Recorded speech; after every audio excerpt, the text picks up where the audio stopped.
The examination table was cold against Mabel Ashbridge's back. Not the cold of a Wyoming winter pressing through thin barn walls. Not the cold of a field dressing station where breath turned to vapor and fingers went numb before you could finish tying a suture. This was different. This was the cold of metal, deliberate and indifferent, the kind that reaches through wool and cotton and skin and settles somewhere near the bone. It was the cold of a place that had been built for permanence, for procedure, for the long institutional work of processing human beings into categories. Mabel lay still and listened. Around her, Fort Harrow hummed with sounds she was still learning to decode. Boots on wooden floorboards measured and unhurried. Voices in the corridor speaking in the flat American cadence of men who had nothing to hide and nowhere particular to be. The distant clank of a cook's ladle against an iron pot. Somewhere further off, a horse exhaling into the morning air, a long, slow breath that sounded almost like resignation.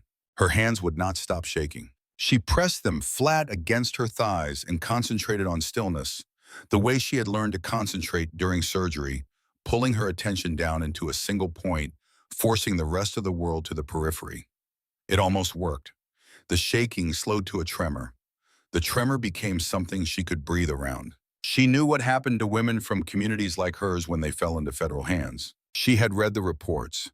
She had sat in the third row of the community meeting hall in Cooper Creek, Wyoming in the autumn of 1883, and she had watched Elder Ambrose Ashbridge stand at the front of the room with his stack of photographs in his careful, authoritative voice, and she had written down everything he said because that was what you did.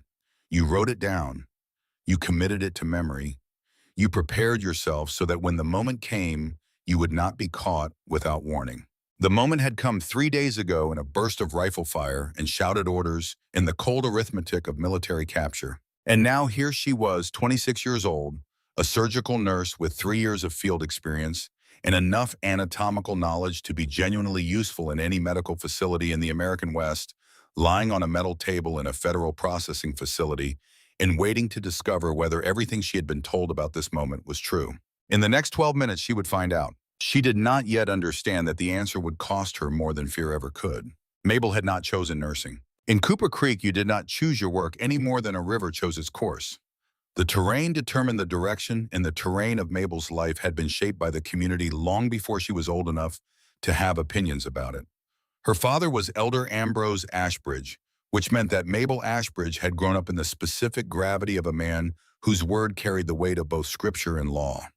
She had been practical and steady-handed since childhood, good at the precise physical work that care requires, and so at 18 she had been assigned to apprentice under the community's senior nurse, and at 22 she had graduated from the Quaker nursing program in Philadelphia, and at 23 she had returned to Wyoming and taken her place at the field stations that followed her community's militia as it moved through its ongoing argument with the federal government over land sovereignty and the question of who had the right to tell whom what to do. 3 years of it, from Kansas to Colorado to Wyoming, field hospitals and converted barns, in abandoned homesteads, and once memorably a church whose congregation had evacuated so quickly they had left hymnals open on the pews. Mabel had assisted in hundreds of surgeries. She had held instruments steady while men screamed. She had held hands while men died because that was the other part of the work, the part no one put in the training materials, the part where you sat with someone through the last minutes of their life and tried to make sure they did not go through it alone. She had become very good at disconnecting. You had to. You learned to look at a body and see the problem it presented rather than the person it contained, in the bleed that needed stopping, the bone that needed setting, the wound that needed cleaning before infection took hold. It was not coldness exactly. It was more like a discipline, a trained form of focused attention that allowed you to do the work without being destroyed by it. Mabel had developed this discipline out of necessity, the same way a carpenter develops calluses, not because she wanted to feel less, but because the alternative was to feel so much that her hands became unreliable. But there was one night that the discipline had failed her completely. The summer of 1883, when the heat sat low over the valley and the grass had gone brittle and the creek was running slow. The field station at Cooper Creek was operating out of a timber warehouse on the eastern edge of the settlement, 3 lanterns burning low because kerosene was rationed, the temperature inside uncomfortable and close. Mabel had been at the instrument table re-sterilizing a set of forceps when she heard the sound from outside. A human sound, low and rhythmic, the kind of sound a person makes when they have been making worse sounds for a long time and no longer has the strength for them. She went to the small window cut into the warehouse wall and looked out through the glass fogged with the heat of the room against the cooler night air. A man lay in the grass approximately 40 meters from the warehouse door. He was wearing a federal cavalry uniform, which meant he was the enemy, which meant the question of what to do about him had already been answered by the community's standing orders. He was not to receive treatment. He was not to be brought inside. The community's medical resources were for the community's members, and he was not one of them, and that was the end of it. Mabel understood all of this. She had been present when Elder Ashbridge established the policy. She had heard the arguments for it, the logic of limited resources and competing loyalties, the theological framework that organized the world into those who belonged and those who did not. She understood it, and she did not move toward the door. Her father appeared beside her at the window.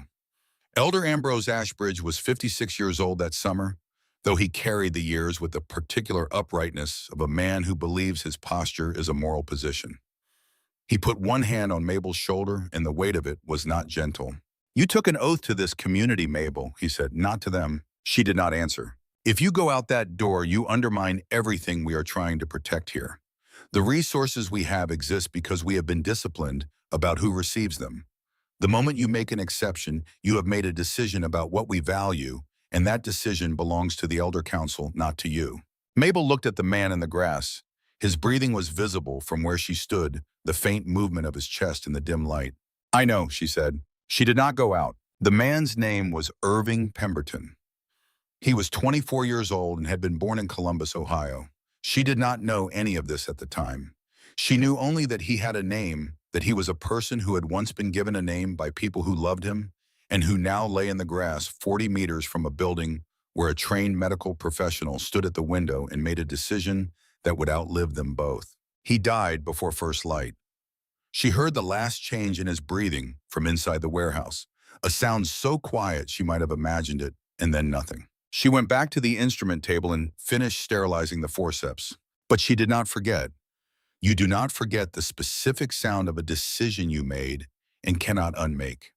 It lives in you like a splinter too deep to reach present in certain kinds of silence, in the moments just before sleep, in the particular quality of summer mornings, when the light comes low and golden, and something in the landscape reminds you of a man you chose not to help. Mabel carried that splinter for 3 years before the morning she lay down on the metal table at Fort Harrow, and she carried it without fully understanding what it was. She knew its shape. She did not yet know its name. The meeting in the Cooper Creek Community Hall had taken place in the September of that same year, 1883, two months after the warehouse and Irving Pemberton. In her mind at the time, they lived in separate compartments, the way the mind organizes difficult things when it is not yet ready to let them speak to each other. The hall was full. Every able-bodied adult in the community had been required to attend, which was not unusual. Elder Ashbridge required attendance at educational meetings the way weather required accommodation, as a simple condition of living where you lived. Mabel sat in the third row with her notebook open and her pencil ready. Her father stood at the front of the room with a stack of materials, photographs and printed pages, and what appeared to be official documents bearing various federal seals. He spoke in the measured cadence he used for serious instruction, not the warmer register of Sunday services, but the precise informational tone of a man conveying facts that people needed to know in order to survive. The federal medical facilities, he said, are not what they claim to be. He laid out the evidence methodically, testimony from women who had been processed through federal camps and returned through prisoner exchanges, hollow-eyed and damaged in ways that had nothing to do with their physical injuries. Photographs grainy and indistinct, showing what were described as examination rooms, where the examinations were something other than medical. Documents purporting to detail protocols designed not to assess health, but to extract information, to catalog weaknesses, to conduct experiments on captured civilians under the cover of routine procedure. Mabel wrote it all down. She was 23 years old, and she had spent the better part of a year working in field conditions that had given her a practical education in what medical facilities actually look like.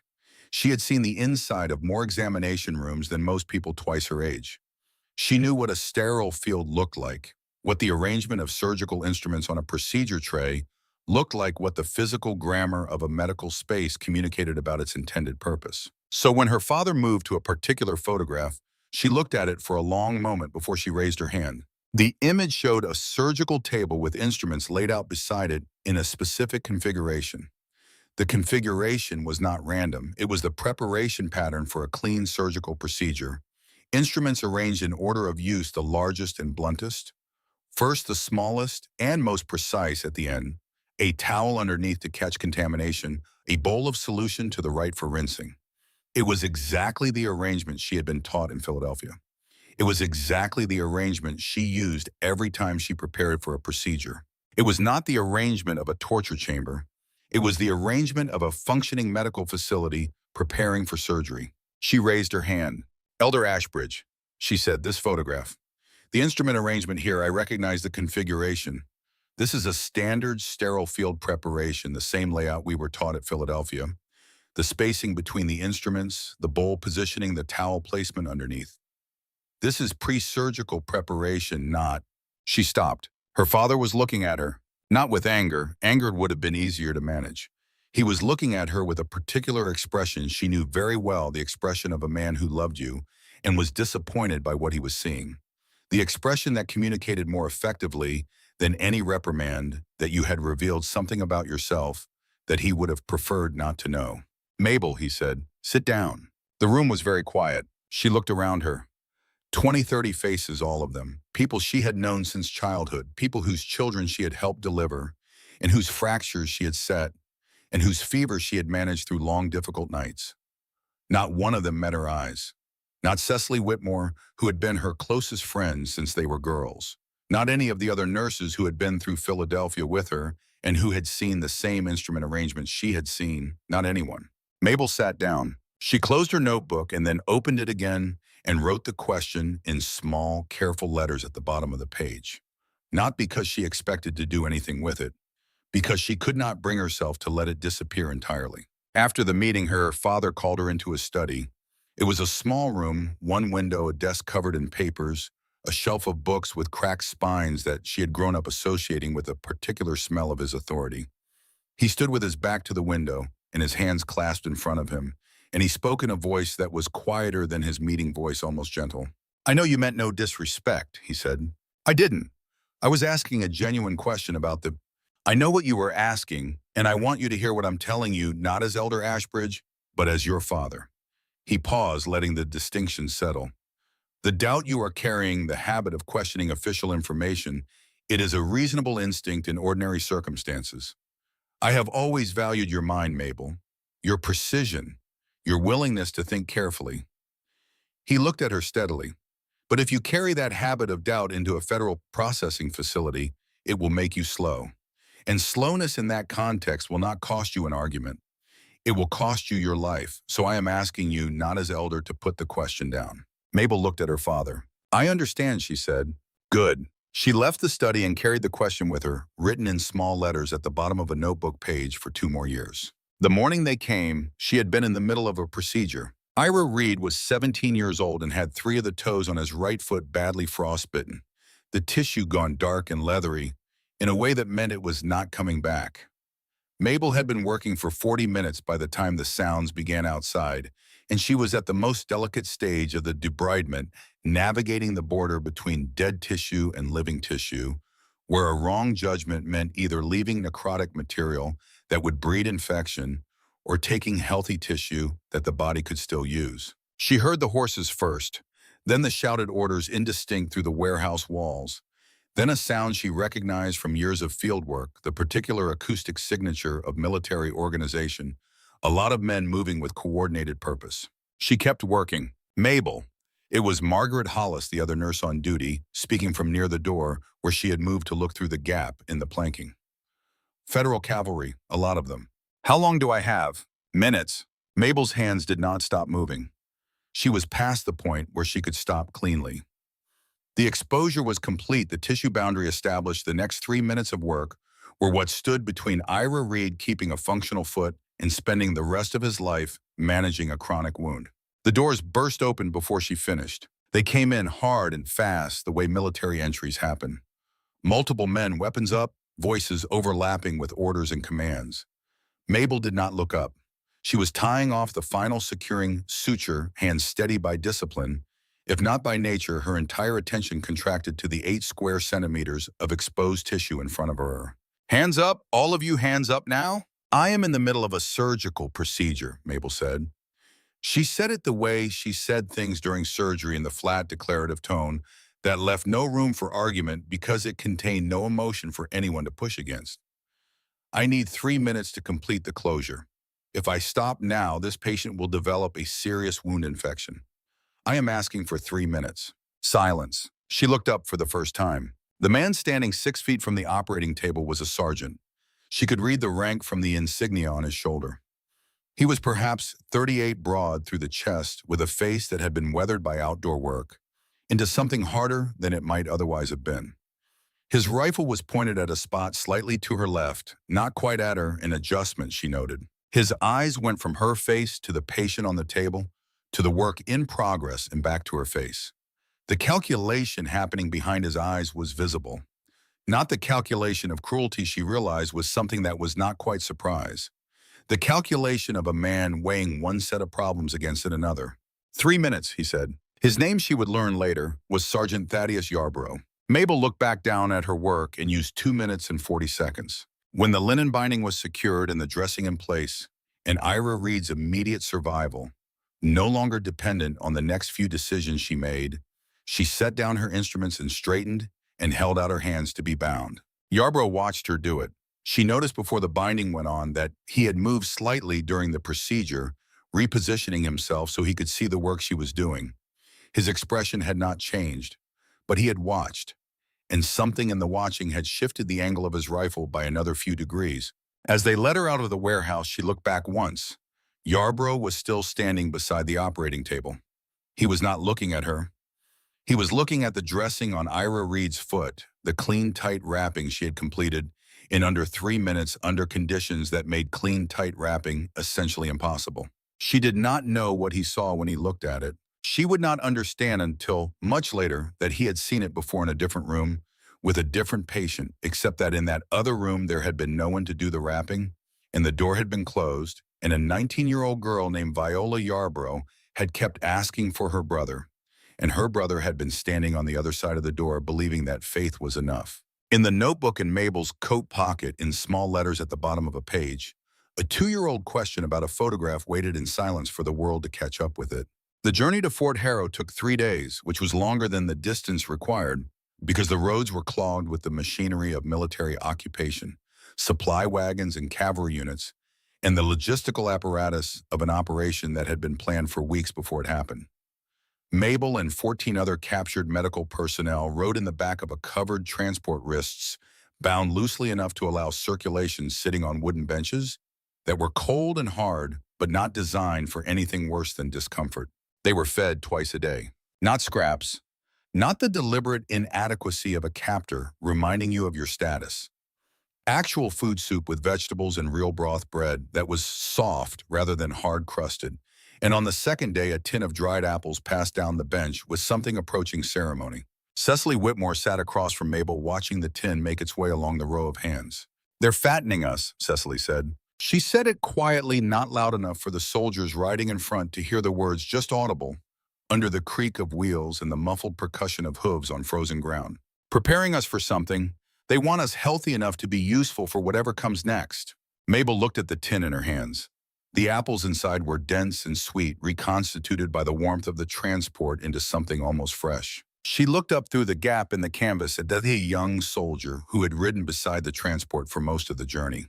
He was perhaps 20, with the uncomplicated face of someone who had grown up in a place where the primary problems were agricultural. At the last stop, when the food had been distributed, she had watched him count the portions with genuine attention to getting the number right, moving a careful finger along the row of hands to make sure no one was shorted. He had not known he was being watched. His expression while he counted was one of pure focus on the arithmetic of fairness. "I don't think that's what it is," Mabel said. Cecily looked at her. "Then what is it?" Mabel did not have an answer for that yet. She had only the image of a young soldier counting dried apples with the concentration of someone who believed that the number mattered. She put the question away and ate the apples and watched Wyoming territory slide past through the gap in the canvas, brown and white and gray, under a sky the color of old pewter, and tried to prepare herself for what was coming. She prepared for cruelty. She prepared for pain. She prepared for the hollow-eyed women in the photographs, the testimonies written in the careful language of official documentation, the voice of her father telling her to put the question down and survive. She did not prepare for Fort Harrow to smell like a hospital. The facility had been a schoolhouse before the federal government requisitioned it, a two-story timber building with large windows and enough interior space to be divided into functional sections. It was clean in the way of institutions that have decided cleanliness is part of the mission. Scrubbed floors and whitewashed walls and the particular astringent smell of carbolic acid solution that meant someone here took infection prevention seriously.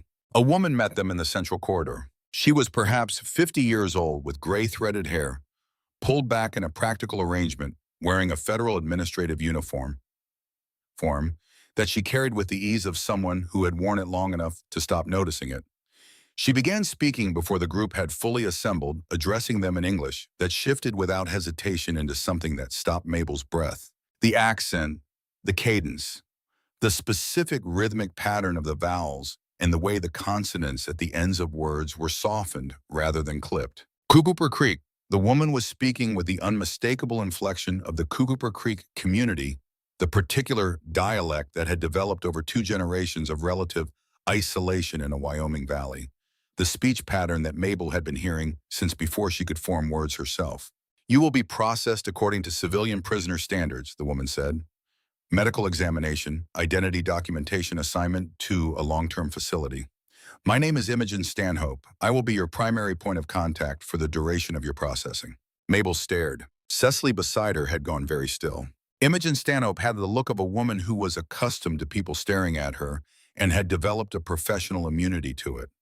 She continued through the administrative information without acknowledging the reaction, the rights that applied to civilian prisoners, the schedule for the examination process, the location of the necessary facilities. She spoke with that voice, that unmistakable Cooper Creek voice, and she did not explain it or apologize for it, and she did not look at Mabel with any particular significance when Mabel's name was recorded. Later, walking down a corridor toward the examination room, Mabel turned the puzzle of Imogen Stanhope over in her mind, the way you turn a stone in your hand, feeling the weight and edges of it.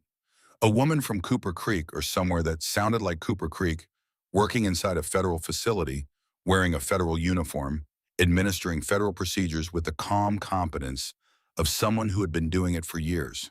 There were 2 kinds of explanations for this. One involved betrayal, the other involved something more complicated.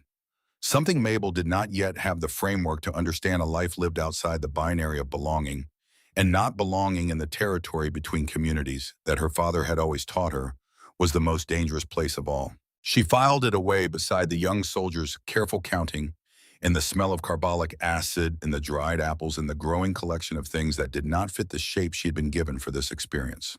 The examination room was at the end of the corridor. Mabel stopped outside the door for a moment, her hand near the frame but not touching it. She thought about the notebook in her coat pocket and the question written at the bottom of the page. She thought about her father's hand on her shoulder at the warehouse window, the weight of it that was not gentle.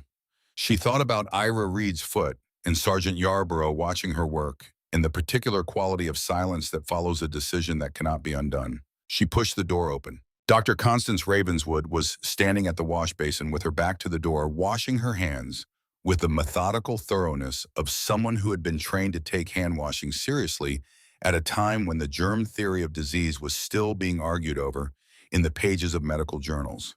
She was perhaps 42, with a kind of build that suggested she had been working physically demanding jobs since she was young, and her hair, a faded auburn, going silver at the temples, was pinned up in a style that prioritized function over appearance. She turned. Her expression was what it would have been for any patient professionally attentive, neither warm nor cold, the expression of a mind moving through the beginning of an assessment, noting what was visible and preparing to investigate what was not. "Good morning," she said. "Please sit on the table." Mabel crossed the room and climbed onto the metal surface and felt it cold against her spine. and pressed her hands flat against her thighs and concentrated on stillness. 12 minutes, she told herself. 12 minutes and she would know. She had been wrong about almost everything else so far. She was about to be wrong about this too, but in a direction she could not have predicted, in a direction that was going to cost her everything she thought she understood about herself. The door behind Dr. Ravenswood was shut. The carbolic smell was clean and specific. Somewhere outside, the horse exhaled again into the cold Wyoming air. Dr. Ravenswood pulled on her examination gloves and reached for her clipboard. Name, she said. Mabel Ashbridge. Age, 26. Position in your community's medical service. Surgical nurse, 3 years. Ravenswood wrote this down, set the clipboard aside, and looked directly at Mabel with the particular attention of someone who is about to begin work they take seriously. I'm going to conduct a physical examination, she said. I'll explain each step before I perform it. You can refuse any part of this at any time. Do you understand? Mabel nodded. She was waiting for the moment when the script would change, when the professional tone would drop away, and the purpose behind it would become visible. She was listening for the shift in register, the moment when procedure became something else. It did not come. What came instead were 12 minutes of medicine. She had expected 12 minutes of something that would confirm everything she had been prepared to know. What she got instead was a blood pressure cuff, a stethoscope, and a question about her fingers. Dr. Ravenswood worked the way a Riverstone mason works, fitting each piece into its place without forcing it, with the unhurried attention of someone who has learned that accuracy cannot be rushed into existence. She squeezed the cuff, watched the gauge, released it slowly. Your pressure is low, she said. Not dangerously, but consistently low. That indicates sustained caloric deficit over a period of months. She made a note. Have you been eating regularly? When there was food. And when there wasn't, we managed. Ravenswood looked at her over the clipboard. Not with sympathy exactly. With the specific attentiveness of a clinician who has heard that particular sentence before and knows what it means in practice. I see, she said and wrote something down. The thermometer came next, then the stethoscope, then the small pen light that Ravenswood moved across Mabel's visual field while watching her pupils track it. Each step was announced before it happened. Each finding was stated plainly, without drama or concealment. Mabel waited through all of it for the shift, for the moment when the procedure would reveal its actual purpose, and the moment did not come. When Ravenswood took her hands, Mabel felt her own breath catch. The doctor turned them over with a careful gentleness that was not affection, but was something close to its clinical cousin, a professional tenderness toward the physical fact of another person's body. She examined the palms, the joints, the fingertips. She paused at the right hand. These two fingers, she said, the index and middle. There's been frostbite here old enough that the acute phase is long past. Do you have reduced sensation in them? Sometimes in cold weather. The tissue healed well, but the nerve endings were compromised. You should recover most of the sensation eventually, assuming you take reasonable care. She set the hands down with the same deliberateness with which she had lifted them. Your work requires fine motor precision.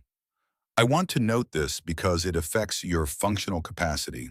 Mabel stared at her. The doctor was noting her functional capacity as a surgical nurse, as if the question of whether Mabel's hands worked properly was a matter of professional concern rather than administrative processing.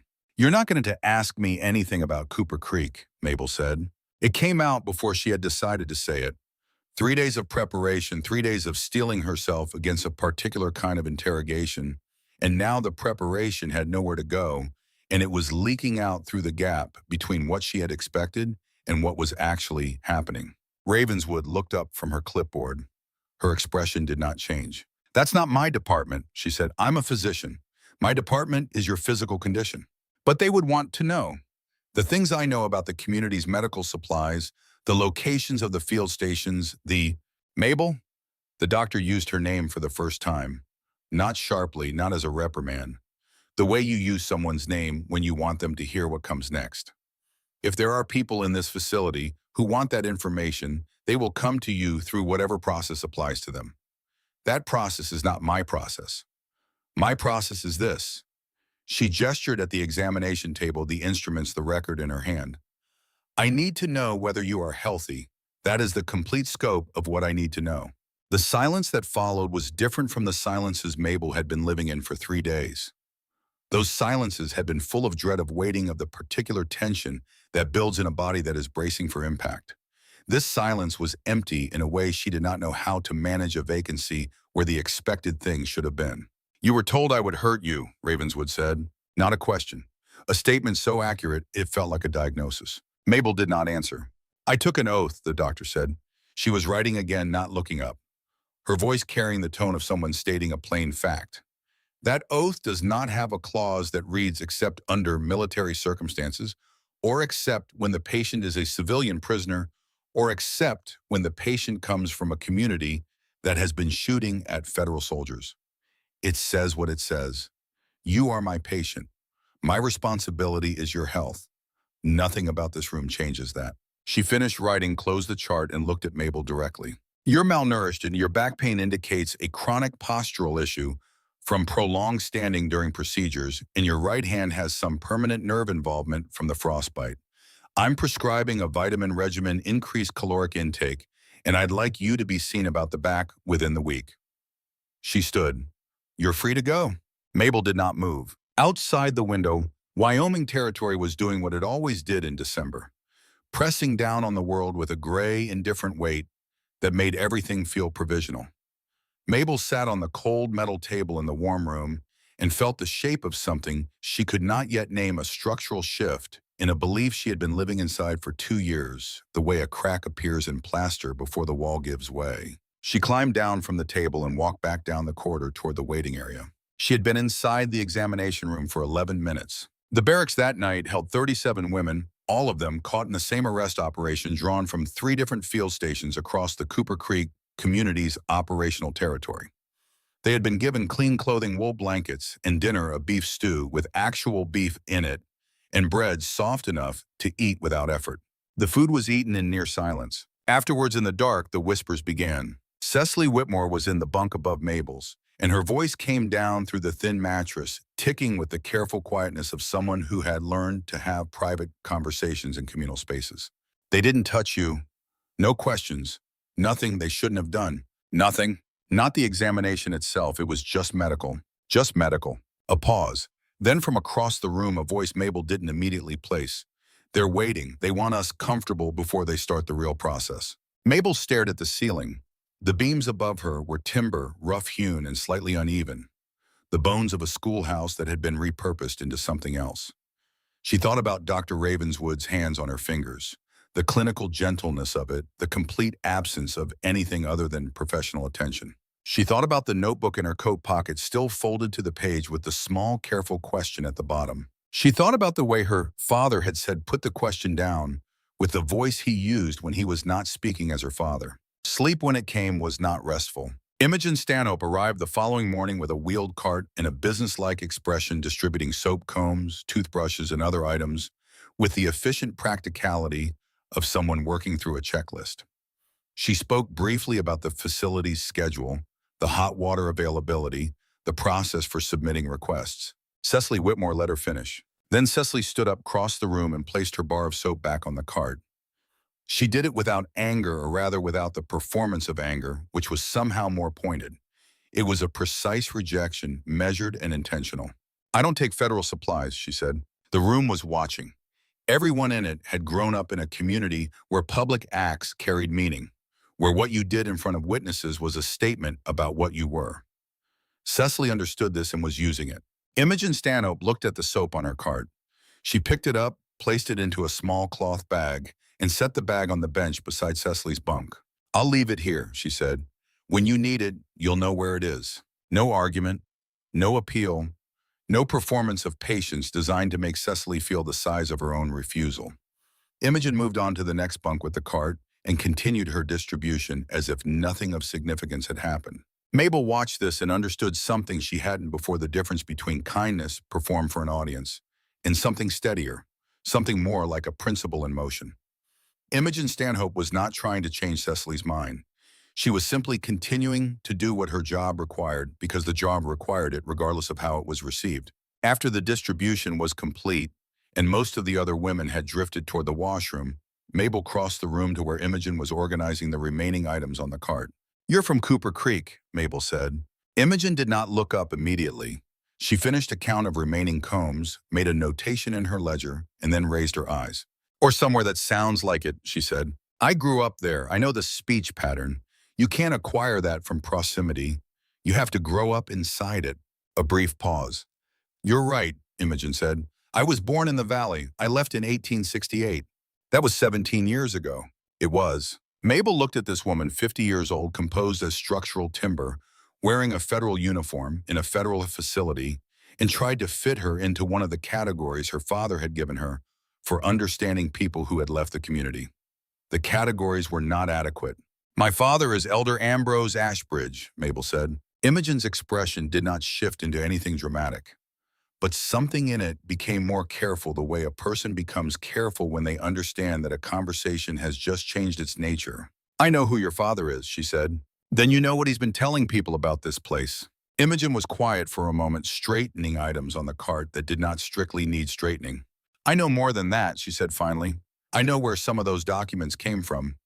The photographs in the training materials, the testimony reports. She looked at Mabel directly. I assembled some of them myself. In 1881, when I was still corresponding with people in the community before I understood how they were going to be used. The air in the room shifted. The photograph, Mabel said. On the one of the examination room, the instrument arrangement that looked like surgical preparation. Cut from a medical textbook published in Philadelphia, 1871, I cut it out with a pair of sewing scissors and pasted it onto the briefing document. Imogen's voice was even not confessional, exactly, but honest in a way that carries its own weight. I believed at the time that we were building a protective narrative, that we needed our people to understand the danger they were in. And now I understand that a weapon doesn't care who it was built to protect. It does what weapons do. Mabel stood very still. The question she had written in the bottom of her notebook 2 years ago was no longer a question. It had become an answer, and the answer was worse than the uncertainty had been, because uncertainty can still go either way, but an answer closes the thing down into what it actually is. Her father had known, or if he had not known, every detail. He had built a structure designed to produce belief, regardless of whether the evidence was sound. He had taken her question and had told her it was dangerous. He had put his hand on her shoulder at the warehouse window and told her the decision had already been made. Why did you leave? Mabel asked. That's a longer story than we have time for this morning, Imogen said. She closed her ledger and looked at Mabel with the direct attention of someone deciding how much to say. The short version is that the community was very good at taking care of its own people and very certain about who counted as its own. I stopped counting. And when I stopped counting, I learned what the place looked like from outside. She picked up the handle of her cart. Your father is a man who loves his community, she said. I don't doubt that. But love of a particular group of people and commitment to what is actually right are not the same thing, and the distance between them is where most of the damage in the world gets done. She pushed the cart toward the door, and Mabel stood in the middle of the empty room and felt the crack in the plaster spread. 3 days after her arrival at Fort Harrow, Mabel put her name on the volunteer list for the camp medical facility. She told herself it was practical. She had skills that were being wasted in a barracks. She told herself several things that were true but incomplete, in the way that the reasons we give ourselves for decisions are often true but incomplete. The deeper reason was that she needed to see whether what had happened in the examination room was an exception or a pattern. She needed to see whether Dr. Ravenswood's 12 minutes of ordinary medicine were the policy of this place or the quirk of one careful doctor. The hospital ward occupied a wing of the Fort Harrow building that had been added after the schoolhouse conversion, newer timber, tighter construction, less drafty than the original structure. It held 32 beds, currently housing a mix of patients, federal soldiers with injuries and illness, civilian prisoners from multiple communities, and several individuals whose status was complicated enough that the intake paperwork simply described them as civilians requiring care. Dr. Emerson Holloway ran the ward on the afternoon shift. He was 35, compact and precise in his movements, with a Boston accent that softened at the edges when he was concentrating. He looked at Mabel's intake form with the attention of a man assessing a professional resource rather than a security risk. 3 years field surgery, he said. Yes, abdominal work. Some, mostly extremity trauma and wound management. Some thoracic exposure, but not the kind I'd call deep experience. He nodded. Honest, Good.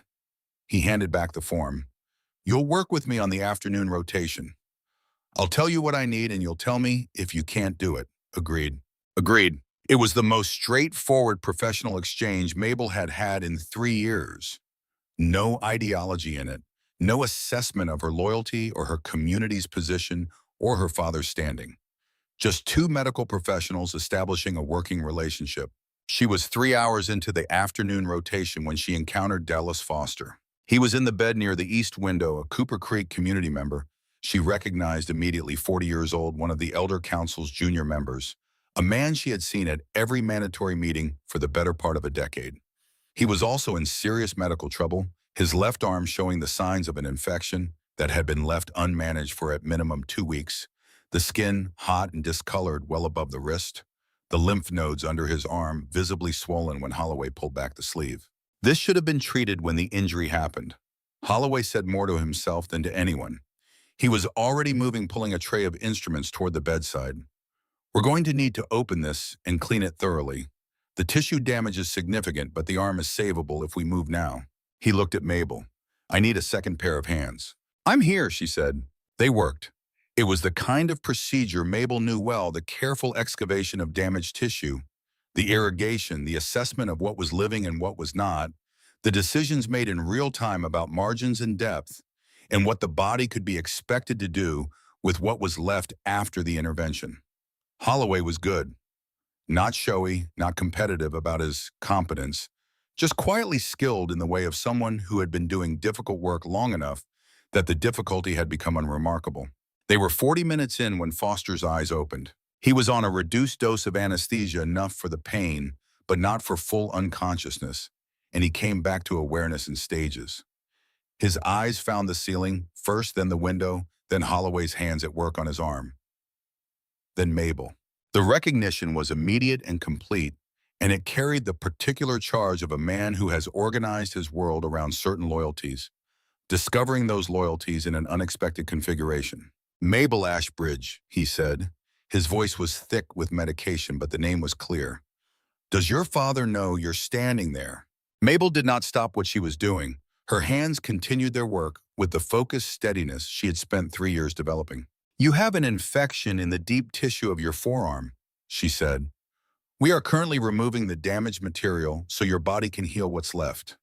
I need you to hold still. You're helping them. I'm helping you. Please don't move. Foster looked at the ceiling. His jaw worked with something that did not resolve into words. After a moment, he closed his eyes, not with acceptance exactly, but with the practical recognition that the argument he wanted to have required more resources than his current condition made available. Holloway glanced at Mabel across the field of work between them. Just the glance of one professional to another, acknowledging that an interruption had been managed. Good hands, he said quietly. Where'd you train? Philadelphia program, then 3 years field work. It shows. They finished the procedure in another 20 minutes. The arm would heal. Foster would keep the use of it. Mabel scrubbed her hands at the basin afterward and listened to the sound of the ward, the breathing of patients, and the small sounds of medical maintenance, and somewhere outside a wind picking up off the eastern mountains. He'll tell the people, Holloway said, drying his hands beside her at the basin. When he's released, he'll tell them what he saw. I know. Does that concern you? Mabel thought about her father's hand on her shoulder at the warehouse window. She thought about the question at the bottom of the notebook page. She thought about Imogen Stanhope with her sewing scissors and her medical textbook in 1881. What concerns me, she said carefully, is that it took me 3 years to see the inside of a place like this and understand that the picture I'd been given of it was constructed by someone with a pair of scissors and a reason to be afraid. Holloway was quiet for a moment. My mother was a doctor, he said. Boston then, New York then, she spent 2 years trying to set up a practice in a rural Pennsylvania community. They wouldn't receive her. Not because of her skills, because she was a woman practicing medicine without the sanction of the community's male leadership, and that was sufficient reason to deny her the work. He hung up the towel. She came back to Boston and practiced there until she died 5 years ago. She was one of the finest diagnosticians I have ever seen, and she spent the last decade of her practice in a city when she wanted to be working in the places that needed her most. He said this without bitterness, with the particular flatness that long-carried grief achieves when it has become simply a fact about the world. I think about her when I'm treating patients from communities like yours, he said, not because I hold it against them, but because she asked me to remember that the people who turned her away were the same people who would need the most care, and that medicine doesn't get to choose its patients based on whether the patients deserved what happened to them. Mabel looked at him. Your mother sounds like Dr. Ravenswood, she said. She would have liked Dr. Ravenswood very much, he said simply and walked back into the ward. Sergeant Thaddeus Yarborough found her in the corridor outside the ward on the fourth day. She heard him before she saw him, his particular footfall recognizable, now the slightly heavier left step of a man who had sustained an old ankle injury and compensated for it without thinking. He fell into pace beside her without preamble, which she had come to understand was his manner. Foster's been talking, Yarborough said. I assumed he would be. He's telling the other community prisoners that you've turned, that you're cooperating with federal medical operations in exchange for favorable treatment. Mabel stopped walking. Yarborough stopped a half step after her, which put them facing slightly different directions in the corridor, close enough for a private conversation and far enough apart that it was not confrontational. Is that what you think? She said. I think you're treating patients because that's what you know how to do. Then you understand it better than Foster does. Yarborough was quiet for a moment. He had the look of a man assembling something, fitting pieces into their positions with care. I'm going to be writing a report, he said, about the arrest operation, about the personnel we took, my observations of conduct and behavior in the field and in the facility. He paused. Reports like that are used in the processing hearings. They affect how people are classified and what happens to them afterward. Mabel looked at him. I know what you're telling me, she said. I'm not sure you do. You're telling me that what you write about me will matter, and that you have reasons to write something damaging. She held his gaze. Your sister. The corridor was very still. Yarborough's face did not collapse into anything. He was not a man who collapsed, but something in the architecture of his expression shifted a small structural change, the way a load-bearing element moves when the weight above it changes. Her name was Viola, he said. She was 19, Kansas 1881. I know, Imogen told me. Imogen Stanhope would know. She knew the Kansas community. She told me about the documents too, Mabel said, about where the photographs came from. This was new information for Yarborough. She could see it registering in the slight widening of his attention. He filed it somewhere and was quiet for a moment. Viola asked for me, he said, through the door on the third day. She said she was cold. He stopped. I was standing 6 feet from that door, and I believed the elder when he said the community's prayers would be sufficient. I believed him because it was easier to believe him than to do what I knew I should do. Mabel stood in the corridor and did not look away from his face. I have been angry at your people for 4 years, he said, and most of that anger is legitimate, but some of it is mine. Some of it is about the 6 feet between me and that door. He exhaled slowly. I've been writing that report for a week in my head, and I keep coming back to one son.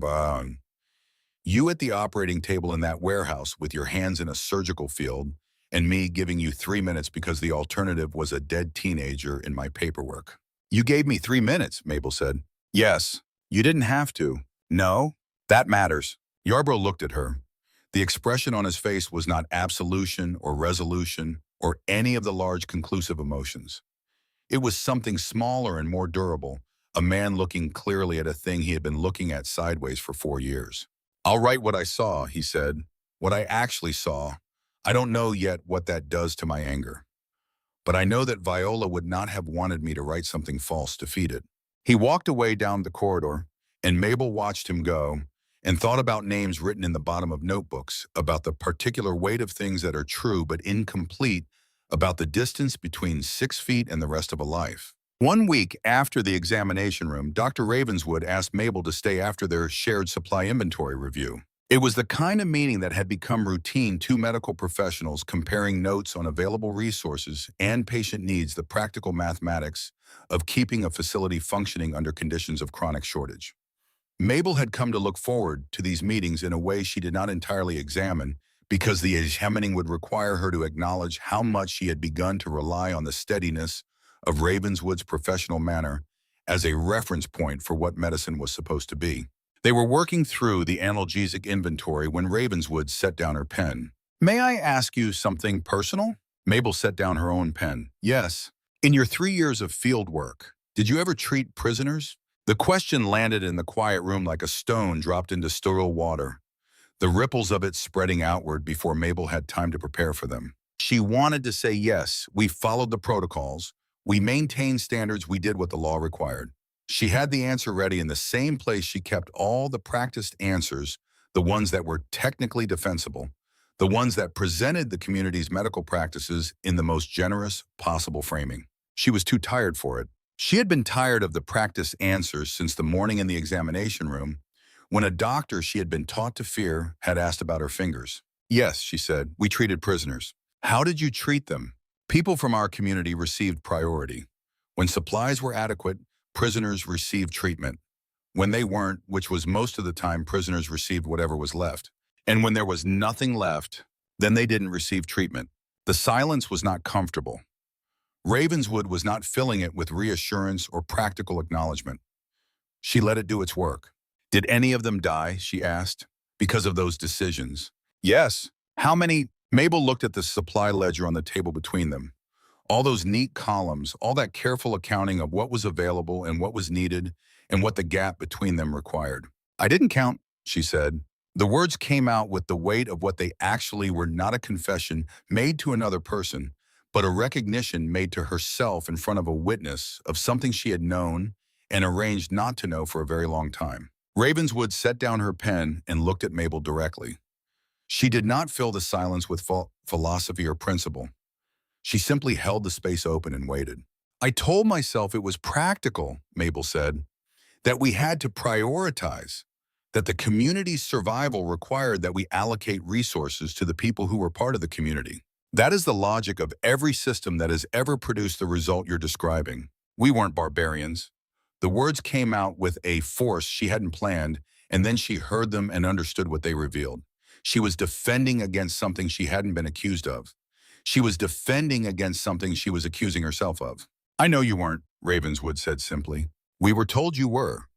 Mabel's voice was lower now, not steady in the same way. We were told the federal medical facilities were the barbaric ones, that you conducted experiments, that the examinations were designed to hurt and extract information, that women who came out of places like this came out broken. She stopped. The photographs, the testimony, all of it designed to make sure that when any of us ended up in a room like that examination room, we would be so afraid that we wouldn't think clearly about what was actually happening. And what was actually happening? You asked about my fingers. Ravenswood looked at her for a long moment. Something in her expression was not pity and not satisfaction at being proved right. It was something sadder, the expression of someone who has been in this position before and knows that the moment of understanding is not the end of anything. It is the beginning of a longer and harder project. I broke mine, Mabel said. The words were very quiet. The oath. I broke it every time I looked at the supply tray and made a decision about who received what was left. I broke it every time I told myself the prioritization was practical. I broke it the summer of 1883 when a man lay outside my field station and I stood at the window and didn't go out. She stopped speaking. The room held the silence for a long moment, the wind outside pressing against the Fort Harrow windows, the distant, ordinary sounds of a facility going about its afternoon work. And then Mabel Ashbridge, surgical nurse, 3 years of field experience, 26 years old, daughter of Elder Ambrose Ashbridge of the Cooper Creek community, put her face in her hands and wept. Not for Ravenswood's benefit, not as performance or petition, because the thing she had been carrying since a warehouse window in the summer of 1883, the splinter too deep to reach, had finally been named, and the naming of it was not relief. It was the full weight of what she had agreed not to see arriving all at once, undeniable, irreducible hers. Ravenswood did not speak. She set a folded cloth on the table within Mabel's reach and waited. Outside Fort Harrow, the Wyoming winter continued its indifferent business. Cold and methodical and without concern for the specific human accounting taking place inside one room of a converted schoolhouse where a woman was discovering that the most dangerous lie she had been told was not the one about the people she had been taught to fear. It was the one she had been telling herself. Dr. Ravenswood did not hurry her. That was the thing Mabel remembered most clearly afterward. Not the specific words that had been spoken or the precise sequence of realizations, but the quality of the waiting. Ravenswood sat on the other side of the table and allowed the silence to be whatever it needed to be, with the patience of a woman who understood that some things cannot be moved through faster than they move on their own. When Mabel finally looked up, her face felt raw, the way skin feels after exposure to sustained wind. She reached for the folded cloth on the table. "I apologize," she said. "Don't," Ravenswood said, not unkindly, just precisely in the way she did everything. "I'm not usually. You've been carrying something very heavy for a very long time, and you've just put part of it down. That is not a situation that requires an apology." Ravenswood folded her hands on the table.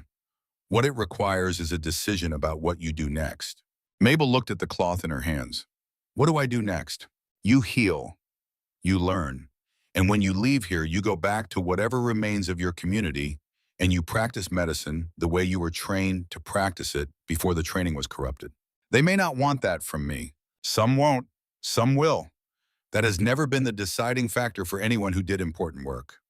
Ravenswood looked at her steadily. "Your responsibility is not to change every mind you encounter. Your responsibility is to be the kind of nurse your patients deserve. That is the whole of it." Mabel held the cloth and sat with that for a moment. "Will anyone hear it?" she asked. "If I go back and try to teach what I've learned here, will any of it reach the people who most need it?" "You won't know until you try," Ravenswood said. "And you won't try until you believe the trying matters. So that is where you start." She picked up her pen and returned to the supply inventory as if the last hour had been an ordinary part of the afternoon's work. Mabel understood this was not dismissiveness. It was a kind of respect, the respect of treating a person as capable of managing what they had just been handed. She stood, straightened her clothing, and walked back to the barracks through corridors that smelled the same as they had that morning, clean and institutional and entirely ordinary. Everything looked different. Cecily Whitmore was sitting on her bunk when Mabel returned, mending a tear in her work apron, with the concentrated attention she gave to tasks that kept her hands busy during difficult thinking. She looked up when Mabel came in, registered something in Mabel's face, and set the mending aside. "What happened?" "I had a conversation with Dr. Ravenswood." "About what?" Mabel sat on her own bunk and looked at her friend, the woman who had been her closest companion through 3 years of field work, who had shared food and blankets, and the particular intimacy of women working together through extended hardship. Cecily had not defended her in the meeting hall in 1883. Cecily had also pulled her back from the edge of exhaustion during the Kansas winter of 1884, had noticed when Mabel's hands were shaking too badly to work, and taken over without making it a moment of failure. Both of these things were true. People contained both of these things. "About what we did," Mabel said. "About the prisoners. About the decisions we made when the supplies ran low." Cecily was very still. "We made the decisions we had to make," she said.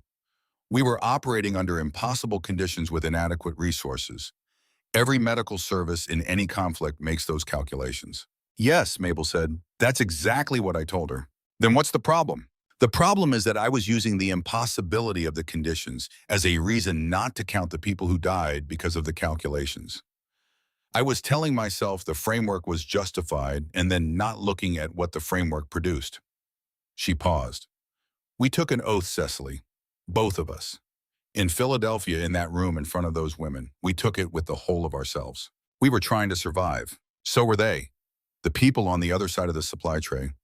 They were also trying to survive, and we were the ones with the instruments and the medication, and we made a decision about whose survival mattered more." Mabel met Cecily's eyes. "That is not the oath we took." Cecily looked away. Outside the window, the light was changing toward late afternoon, the Wyoming sky shifting into the deep cold blue that preceded darkness. "Elder Ashbridge is here," Cecily said finally. Mabel went still. "He was brought in 2 days after us. They're keeping the community leadership in a separate section. He's been asking to see you since the day he arrived." Cecily kept her eyes on the window. "I didn't tell you because I didn't think you were ready." "Why are you telling me now?" Cecily turned back.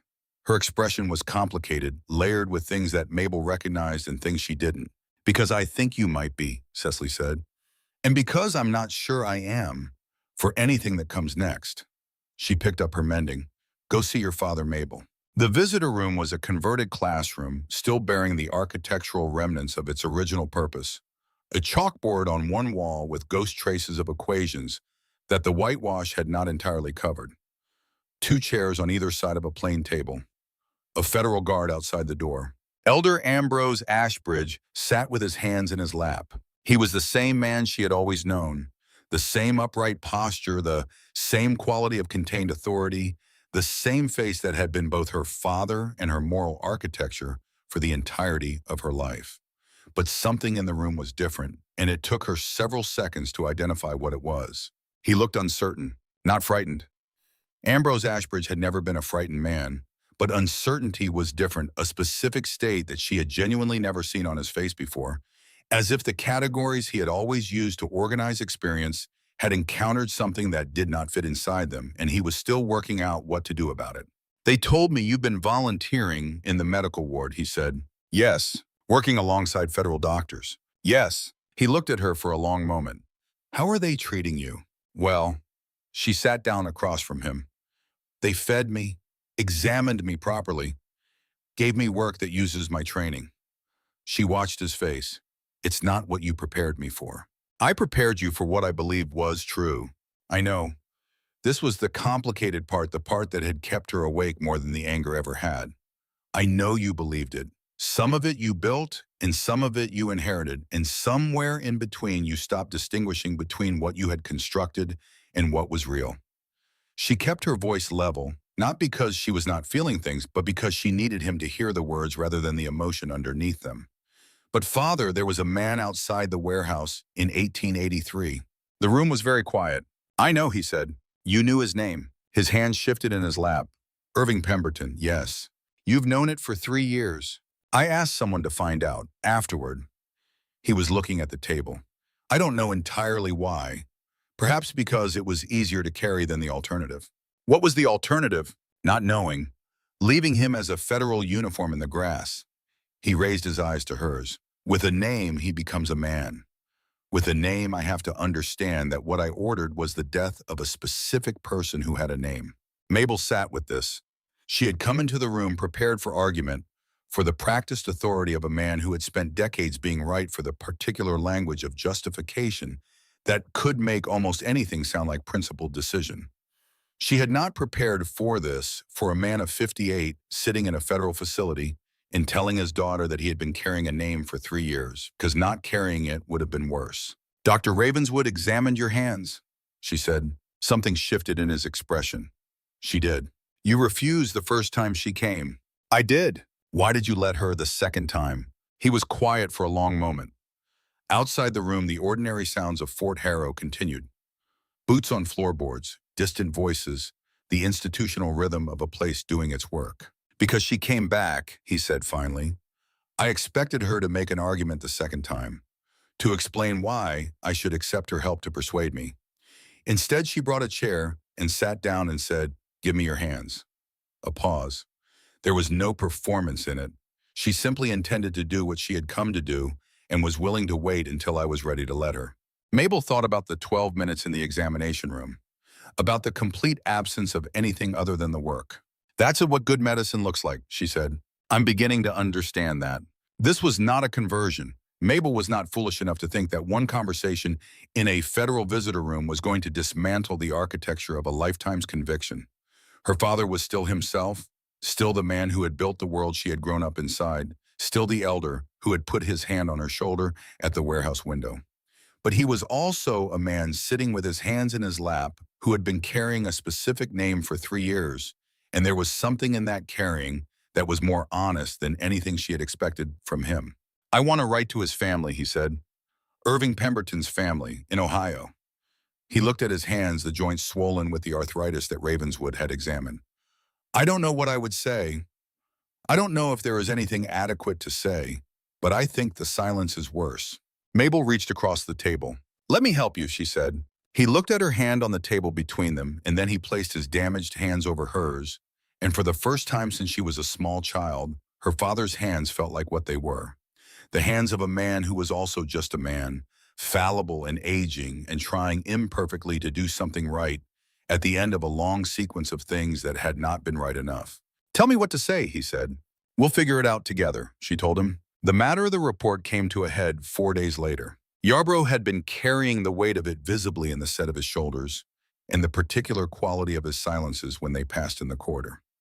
On the afternoon of the fourth day, he came to find Mabel at the east wall of the facility where she sometimes stood during the brief period between the afternoon rotation's end and the evening meal, watching the light change on the mountains. "I need to explain something," he said without preamble. He had been thinking about the report for weeks, he told her. Not just since her arrest, since before it. He had volunteered for this assignment precisely because it involved communities like the one that had closed its door on Viola, and he had understood his own motives clearly enough to know that the understanding did not make the motives clean. He had wanted to be in a position of authority over people who had exercised authority over his family in the worst possible way. "And now," Mabel said, "and now I have a report to write that will affect what happens to you and to the other medical personnel, and to your father." He was looking at the mountains. "I could write a report that is technically accurate but arranged to produce a particular outcome. I have done this before. Most reports are arranged to some degree. The question is what you are arranging them toward. What would an arranged report look like? It would emphasize your voluntary cooperation with federal medical operations in a way that implies intelligence gathering. It would note your relationship with Elder Ashbridge in a way that suggests leverage. It would be accurate in every detail and false in every impression." He paused. Vola would have recognized it. She had no patience for that kind of thing. He told Mabel about his sister, then not the bare facts she had learned from Imogen, but the actual person, the one who had wanted to be a school teacher and had strong opinions about everything and had asked for him through a door on the third day of her illness, when he was standing 6 feet away, believing that someone else's certainty was sufficient reason not to act. She was 19 years old, he said, and she was stubborn and funny, and she deserved 40 more years, and I have spent 4 years feeding that loss into my anger, because anger was something I could do with it. Mabel looked at him. "What are you going to do with it now?" "Write an honest report," he said. "One that describes a nurse who completed a surgical procedure under arrest conditions, who treated a community prisoner with the same care she would have given anyone and who has demonstrated professional conduct throughout her detention." He turned to look at her directly. "That report will benefit you and likely benefit your father in his processing. And it will have nothing to do with my feelings about what his community did to my family, which is the only way it should be written." He took something from his coat pocket and held it out, a folded piece of paper worn at the crease. "Viola wrote me a letter the year before she died. She found out she was going to be assigned to help teach the younger children in the community, and she wrote to tell me about it." He looked at the paper in his hand. "She said she was going to teach them to ask questions about everything, that she thought questions were the beginning of knowing anything real." He placed the paper back in his pocket. "I kept it. I've read it a great many times." Mabel took the small notebook from her coat pocket. She opened it to the page that had carried the question for 2 years, the question about the photograph and the instrument arrangement.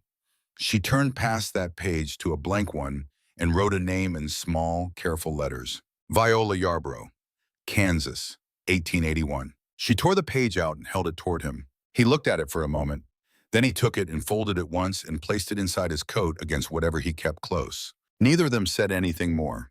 They stood together in the cold afternoon air while the mountains held their position against the sky and the light came down in long western angles that turned the snow on the upper ridges, the color of old brass, and the world went about the ordinary business of ending one day and preparing for the next. The order releasing Mabel came in May of 1886. The Cooper Creek community had entered into an agreement with the federal government, a formal cessation of armed resistance in exchange for amnesty for the rank and file, the dissolution of the armed militia, and a supervised transition period.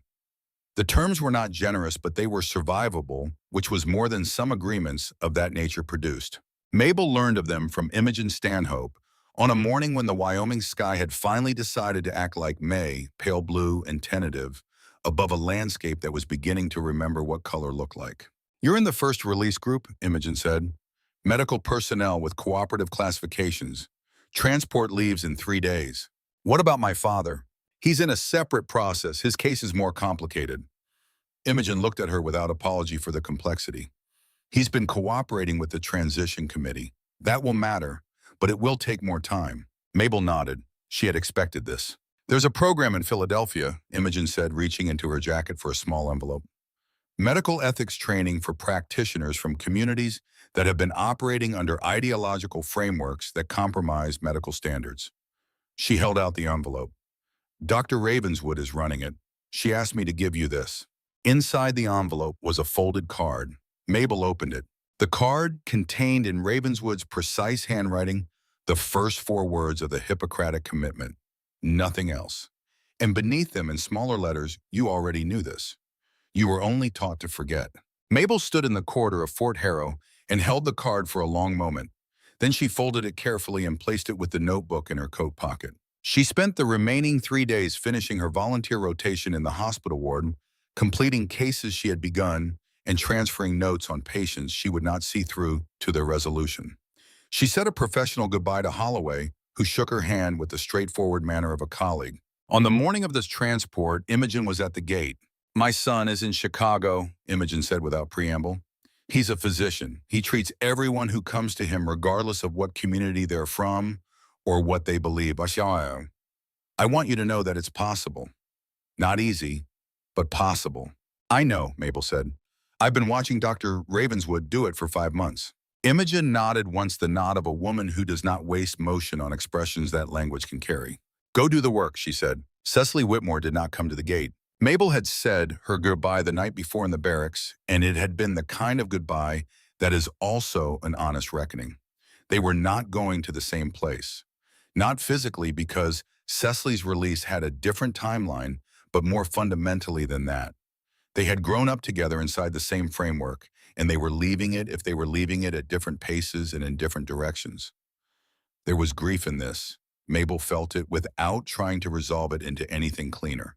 I hope you find your way, Mabel had told her. I hope you don't lose yours, Cecily had said, and meant it as both a farewell and a warning, and Mabel had accepted it as both. The transport pulled away from Fort Harrow on a May morning with the mountains still white at the top and the valley floor showing the first tentative green of a season that had been a long time coming. Cooper Creek in June of 1886 was not the place she had left. The militia structures had been dismantled, the weapons collected and cataloged by federal observers who visited twice a week. Several families had left entirely, striking out for communities further west, or simply for the anonymity of cities where no one would know the history attached to their names. The community hall still stood, but it had the diminished quality of a building whose original purpose no longer quite existed. Her mother was in the house managing the household with the determined practicality that had always been her primary response to difficulty. Her father was not there. He would not return for another 6 months after the transition committee completed its work and the attorneys finished the documentation that turned his cooperation into formal immunity. Her mother listened to the account of Fort Harrow with the focused attention she brought to things that mattered. When Mabel finished, she was quiet for a long time. How do we look at ourselves again? She asked finally. We look at what we did clearly, Mabel said, and then we do something different. Not to cancel out what happened. You can't cancel it out, but to build something that is actually what we said it was. Her mother looked at her. That's not easy. No, your father will have a hard time of it. I know, but he's already started. Mabel thought about the letter they had drafted together in the visitor room, the careful sentences that had taken 3 sessions to produce the inadequate words assembled into the most honest arrangement they could manage. He's writing to the people his decisions hurt. Her mother absorbed this in silence. And you, she said, what are you going to do? Mabel looked around the kitchen she had grown up in the familiar geography of a life that had been organized around certainties that had turned out to be constructions. She thought about the card in her coat pocket and the notebook that had carried a question for 2 years before the world was ready to answer it. I'm going to Philadelphia, she said. There's a program. I'm going to learn how to teach what I should have been taught here, and then I'm going to come back and teach it. Will they let you practice after everything? Dr. Ravenswood thinks so. Mabel looked at her mother. She said, my 3 years of field experience are more than most people have at my stage. She said, the question is not whether I'm capable. The question is whether I'm willing to practice the way the oath requires. She paused. I told her that was the only way I was willing to practice now. Ambrose Ashbridge returned in November of 1886, thinner and quieter than he had left, carrying the specific gravity of a man who had been in rooms where his decisions were read back to him in the formal language of official proceedings. He and Mabel sat across from each other at the kitchen table on his second evening home. And the conversation they had was not the conversation of a father and daughter who had resolved everything between them. It was the conversation of two people who had both come to the same difficult place by different routes and were now trying to figure out what you build when the thing you built before has been shown to be insufficient. The letter, he said, to Irving Pemberton's family. Did we send it?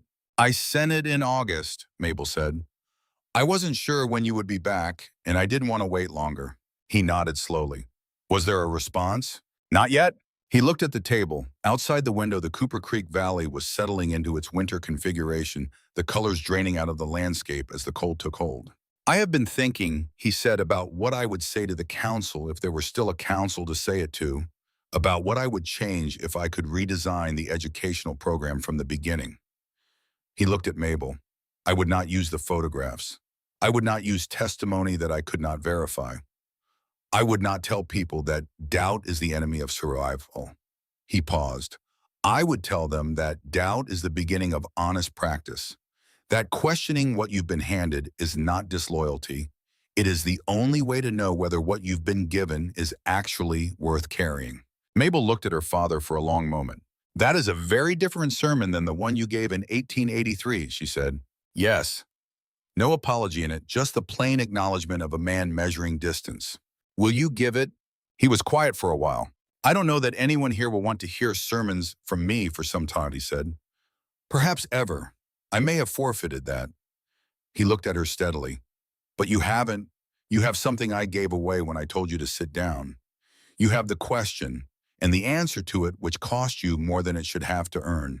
Mabel thought about a room in Philadelphia the following spring, about standing in front of people who would be younger than her and would be carrying their own versions of what she had carried, their own practice answers and their own notebook questions and their own particular configurations of loyalty and fear. Someone has to start, she said. Yes, her father said. Someone does. She went to Philadelphia in March of 1887. The program that Dr. Ravenswood had built occupied 3 rooms in a teaching hospital on Chestnut Street, a spare and functional space that smelled of the same institutional cleanliness as Fort Harrow had smelled, as every medical facility Mabel had worked in, smelled the universal grammar of places organized around the project of keeping people alive. Ravenswood was in the first room when Mabel arrived, standing at a table covered with materials, writing something in the precise handwriting that Mabel would have recognized anywhere. She looked up. Her expression was what it always was, professionally attentive, the expression of a mind beginning an assessment. You came, she said. I told you I would. People say things in difficult moments that they don't always mean. I meant it. Mabel set her bag down. What do you need me to do? Ravenswood looked at her for a moment, and something in her expression moved through professional assessment into something that was not quite approval, but was something in the same family. Recognition, perhaps. The acknowledgement of a peer. I need you to teach, she said. Specifically, I need you to teach the students who come from the same kinds of communities you came from, because they will hear it differently from you. They will hear it as possible, not just as what the rules require, but as something a person can actually do in conditions that are not ideal. She handed Mabel a folder. First cohort arrives Monday. 12 students, 8 women and 4 men, from 6 different communities across Kansas, Wyoming, and Colorado. All of them trained under systems that made the same compromises yours did. Mabel opened the folder and looked at the first intake form. Cordelia Ward, 19 years old, Mennonite Community, Kansas. She thought about a girl raising her hand and beginning a question that was exactly right. The same question Mabel had asked at 23, the question that deserved to be finished rather than cut off. Monday morning, the 12 students filed into the room and took their seats. Some with the careful blankness of people in unfamiliar territory, some with the tight-shouldered wariness of people who had been told to be here without being told why. Mabel stood at the front and looked at them, at their faces, at what she recognized in each one, the practiced answers and the unasked questions, and the specific kind of readiness that comes from spending years in conditions that require you to be ready for the wrong things. Cordelia Ward was in the second row. She had a notebook open and a pencil in her hand, and she was looking at Mabel with the direct attention of a young person who had decided to take seriously whatever came next.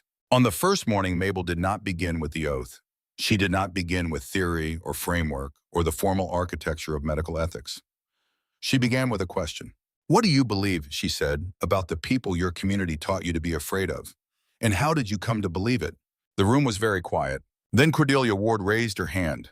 I was shown photographs, she said, documents, testimony. She paused.